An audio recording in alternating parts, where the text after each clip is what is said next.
Alright, so I wanted to do a quick video on how to change the front differential seal. All the videos I saw talked about how to get this thing out, the rear differential, how to remove all the A-arms, the shocks. It's a real simple process. You can probably figure it out on your own. I'm not going to go through that because there's enough videos on that. They also talk about removing and changing these two side seals. Now you don't have to take this differential out completely if you don't want to rechange the two side seals.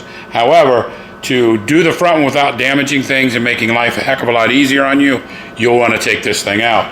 So the side differential seals can be done just by pulling the axles. If you're having trouble getting the axles, pull the axle straight and make sure it's aligned top, bottom, side to side, and just pull it as straight as you can to get it, and it'll snap out. There's these little clip rings in there that hold it in. Now, I found mine, I've already had this disassembled, so I'm not gonna lie to you. I had to figure it out. Nobody told me how to do it. First time I took this disc plate off by removing these 6 screws. You don't have to do that. Matter of fact, if you do it, you'll be putting it back on. I put it in a vise, cinched it up on the brake disc plate itself to give it stability to where it doesn't move on me. Otherwise, there's a nut in here I'm gonna review you gotta get off of there. I found a bad C-clamp in there. I don't know where that goes. I think it actually goes maybe to hold this in or something. I'm going to look at that and figure that out. I was able to remove it after I got into there. Now, typically, this coupling, you have a shaft that goes into this coupling, the drive shaft itself, and then there's a coupling that floats in between the drive shaft and this hub, this knuckle, whatever you want to call it. And it's just a gear that slides out. Now it wants to come about halfway out, then you got to just kind of wiggle it. I used a pair of pliers that has a soft bottom on, or soft tips on it, basically plastic covers. You're going to get this thing out. It looks like there is no direction in which it goes. However, I'm going to put it in the same direction it went, so I'm going to lay it down onto my workbench. Now, once you do that, like I said, I can't advise you on this C-clip here. I think it's the retaining clip, I think it's to help hold a nut in there. But you're going to take a 19mm socket, slip it in there, figure out that C-clamp, make sure it doesn't have to be removed first because I haven't figured that out yet. And then you're just going to come in and remove that 19mm bolt. Now, this is why you have to have it locked down into a vise with this plate. If you don't, that thing's going to be spinning. You can try to put tools on here. You'll probably booger up your casting. So that nut comes out just like that, and I can see where it looks like that plate, that little sliding gear, coupling gear, whatever, has slid up against that. So I would say my retaining screw or retaining clip has been out for a while. I'm going to go ahead and loosen the vise. Get this out, tilt it up to where you guys can see it. And now this whole plate will just come out just like a normal drive shaft. When it does, be very careful because there is a nut in or a washer in there as well. To give you a good view of that, I'm gonna look in the camera, see if you guys are getting the view that I'm looking at. But yes, so that is the assembly. You can see this is what rides up against the seal. Mine's a little bit worn, but I don't think it's too bad. I'll just keep an eye on that. If so, I'll just replace this coupling next time I do it if it doesn't last long enough. But yeah, no need to take these plates off unless you just need a new rotor plate. So, bearing washer or washer in hand. To be quite honest, I don't see where a C-clip would have ever gone on this dude. If somebody knows where it goes, please advise. Comment down below in the comments on this Facebook page and or if it makes it to YouTube, which it will eventually to help others. Inspect your shaft. Make sure the splines look good, which they are on this one. This is the seal here. I'm going to get a rubber seal puller, pull that out. There are bearings in behind here. I'm sure if you remove these 2 or 4, looks to be maybe 11 or 12, maybe 13mm, whatever, grade 8 bolts. You can get that off of there and get into that, that bearing if you need to. Check your shaft. I've got some wobble, but not enough that is going to warrant replacing anything in there. My differential was actually in really good shape, even though the brackets broke on it, allowed it to ride up and down. So I'm going to go ahead and pull that seal. I'm not going to cover how to change a seal. Well, you know, maybe I will. Who knows? So I'm going to re-clamp it down into my vise here. Here's where it would basically mount to the bike. That provides a good mount or a good clamping location. Notice I used some rags so I didn't booger it up. That'll allow this thing where it's not moving around you, because what you don't want to do, man, is be on a 3.5 foot bench like I have, and then you're moving it, manipulating this differential, and you drop it and you crack that case. It's not that strong a metal. I'm going to go right in behind and next to these splines, and then I'm just going to popping that seal out. So that gets the seal out of place. I will further inspect it. Again, I do not see for the life of me where any retaining clip would have ever been on there, but I'm going to investigate. If I do, I'll make a follow-up on that. Everything looks good. Your carrier bearings in there are sliding. Everything's oiled. This was taken on some water in the transfer or the differential case because of how old the seals were. They're pretty simple, pretty basic. You cannot reuse these seals. Don't try to do that if you're rebuilding this thing. I recommend, a lot of people just change these two outer seals. Maybe they go bad more than this front one, I don't know. If that's the case, make it simple, keep it in your bike, just change those two. But since I was this far along, I needed to do some frame repair because my bracket that held this differential in place got damaged from the previous owner, and it allowed, basically, I think they call it torquing, where the whole differential breaks off the bracket because of rust and allows it to get torqued out of place. And I've got some gusset plates and things like that that I may cover. But yeah, just make sure everything's good. Clean this channel out, this race where that seal is going to go. Make sure that you put it in the right way. This is cupped. That cup side is going to go into that. From what I can see, I've heard you do not bang these things all the way in to bottom them out. So I'm just going to the outer lip here, which is about where the manufacturer had it, just a tad bit below.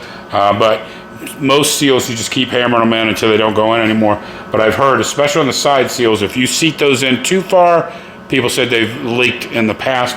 I don't know if that's because pressure builds behind this thing and kind of swells the gasket out or what. So that is getting the rear seal out. We're going to clean it up. You can see that looks almost like grease coming out of there because it's basically gear oil and water mixed together. But when I've been driving this thing over the winter, knowing I was going to break it down in rainy season, I was going to go ahead and clean this up, get these two, or all three of these seals replaced. Because, you don't want to be taking it in a garage and it leaking gear oil, and then you smell that gear oil. Anybody knows, been around, it's terrible smelling. So I'm going to make sure I get that race really clean and barren, and then I will just tap the seal back in. Now, there's different ways. Some people take a flathead screwdriver, put it in there. I would not ever do that. If you get lucky, you get lucky, but you can damage the rubber on your seals doing that. If you're lucky enough and you have a socket as big as that, you can put a socket on there and then tap it in. You don't want to get it cockeyed at all. You want to make sure it's as level as possible when you're hammering it back into place. With these, it is a metal outing casting, so you don't want to tap too hard with the hammer. You just want to kind of tap it around if you have to use a hammer. Just make sure you don't booger up this last seal or the inner seal. This is just more of a dust seal. It's this inner seal right here, front and back, that really tightens onto that shaft to keep it from leaking. So I'm going to go ahead and get busy putting this thing back together and cleaning it up. All right, so my seal is in. I'm just going to clean up dirt, debris. I've had a parts washer that have been great to just take this thing down to the bare metal.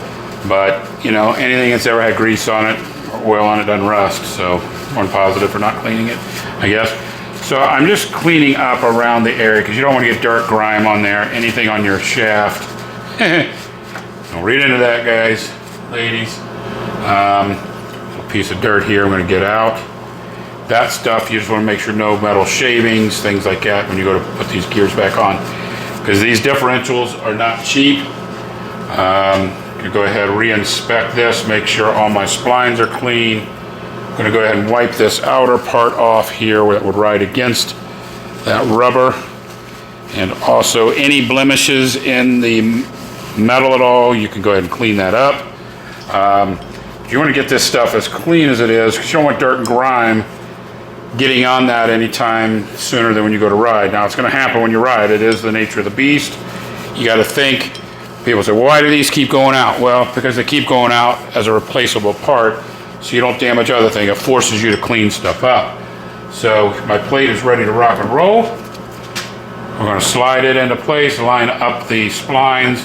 If you have trouble lining up the splines, you can hold these to keep it from spinning. So get it lined up, and then it's just going to slide into place. And I'll probably have to take this up and off, give me more access, which I will do.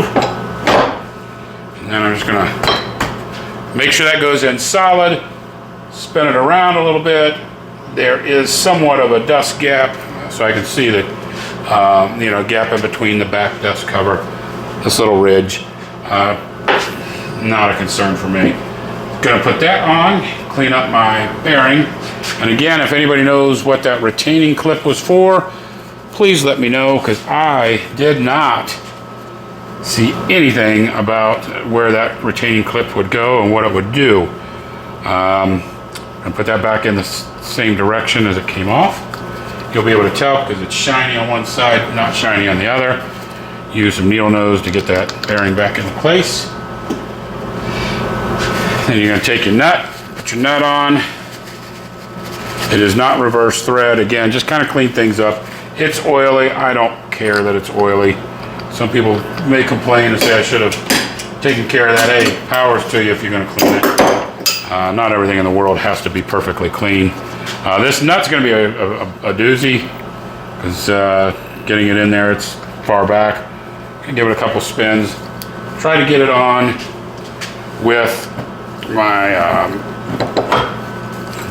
just a ratchet at first before you go torquing anything down, because you don't want to cross that thread. And if you go put a torque wrench on here, once you cross the thread with a torque wrench, you're going to give it a couple of ugga-duggas to get it tight from there. This just allows me to feel how that's going on, make sure it's smooth, and or if I have any grit or anything like that, to get it out of the way before I just go crushing it with the torque wrench.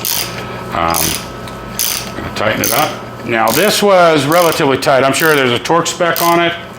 Read the torque spec if you want. I torque spec motors, casings, stuff like this. I just give it a ugga-dugga, because it's not something that has to be done with tolerances. Now, you want to flame me in the comments, I don't give a crap, do it. So, tighten this down where it doesn't spin on me, and then give it just that torque. You could probably go too tight on that, and God help you go to take it off, because it could seize up on you. The other thing is, by having all this oil on here, guess what? It doesn't seize up on you. Again, this little shaft is going to go in, or coupling, and that allows the drag. So that's it as far as getting this back together. This coupling piece is beveled a little bit on the splines. That's why it gets caught there, because it's designed to move in and out. This is all designed to move in and out to give you constant contact with all those teeth. So that is replacing a front differential seal. I've already replaced the outer seals. So I'm in the process of putting this thing back together. Hope that helped, because nobody covered this right here. And that was a trial and error for me to see how to take it apart. But once I figured this thing out by accident, that's where I saw a nut in there. So good luck.